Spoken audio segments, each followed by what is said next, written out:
Dearly beloved friends, may the Lord be our refuge. मेरे अति प्रिय मित्रों, परमेश्वर आपकी शरण स्थान बन जाएं। In Psalm 91, we see the prayer of Moses. भजन संहिता 91 में हम मूसा की प्रार्थनाओं को देखते हैं। Here Moses prays, Lord, you have been our refuge from generation to generation. यह मूसा प्रार्थना करते हैं, हे प्रभु, तू पीढ़ी से पीढ़ी तक हमारे लिए धाम बना है। Because he is our refuge, we have to dedicate our generation to serve the Lord. क्योंकि वो हमारे शरण स्थान है, हमें अपने वंश को परमेश्वर की सेवा के लिए अर्पित करना है। David dedicated his generation to serve the Lord. Dawood अपने वंश को परमेश्वर की सेवा के लिए अर्पित किया था। Prophetically, he says this in Psalm 22, 30 and 31. नबूवत के रूप में उन्होंने भजन संहिता 22, 30 और 31 में ऐसा कहा। He says about his descendants that their descendants will serve him.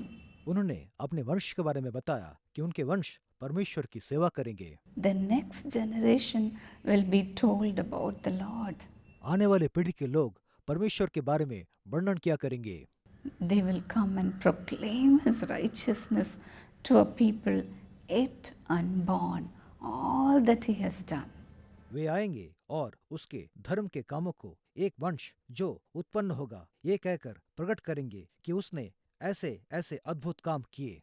Here, David dedicates his generation to serve the Lord, यह दाऊद अपने वंश को परमेश्वर की सेवा के लिए अर्पित कर रहे हैं, so that even the unborn children will have God's righteousness.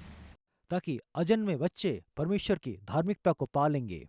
He did not know that Jesus will be born in his generation.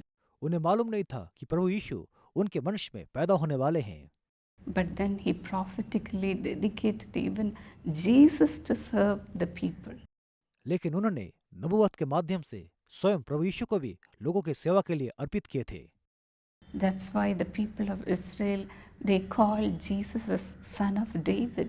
इसीलिए इस्राएल के लोगों ने प्रभु यीशु को दाऊद के पुत्र के रूप में पुकारते थे। In Matthew 9:27, the two blind men, they cried out and said, "Have mercy on us, son of David."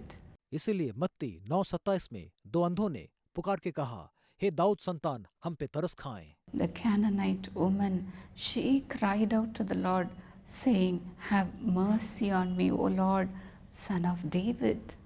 वो कनानी स्त्री उनको पुकार के कहा, हे दाऊद संतान, हम पे तरस खाएं।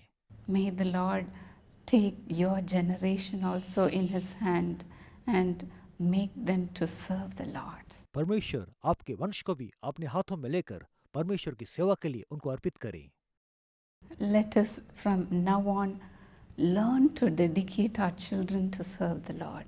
आइए अभी से हम अपने बच्चों को परमेश्वर की सेवा के लिए अर्पित करना सीखें। Even my mother dedicated me to serve the Lord. मेरी माँ भी मुझे परमेश्वर की सेवा के लिए अर्पित की थी। She fasted every Friday and prayed just for me. हर एक शुक्रवार उन्होंने सिर्फ मेरे लिए उपवास प्रार्थना किया। Because of her prayers, today I am serving the Lord. उनके प्रार्थनाओं की वजह से आज मैं परमेश्वर की सेवा कर रही हूँ। May the Lord be a refuge to your generation. परमेश्वर आपके वंश के लिए एक शरण स्थान बन जाए। May the Lord make your children to serve him. परमेश्वर आपके वंश को अपने सेवा के लिए उपयोग करें। May the Lord save your children. परमेश्वर आपके बच्चों को उद्धार करें। Save your family members.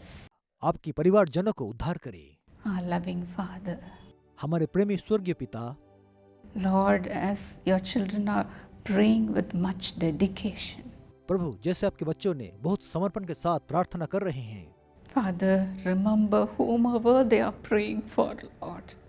आप स्मरण करें जिसके लिए भी वो प्रार्थना क्यों ना कर रहे हैं। Father, write their names in your book पिता उनके नामों को अपनी पुस्तक में आप लिख लें, and save them, Lord, उनको उद्धार करें प्रभु। for the sake of your children's prayer, Lord. अपनी बच्चों की प्रार्थना की वजह से उनको बचा लें आप। Father, let salvation come into this home.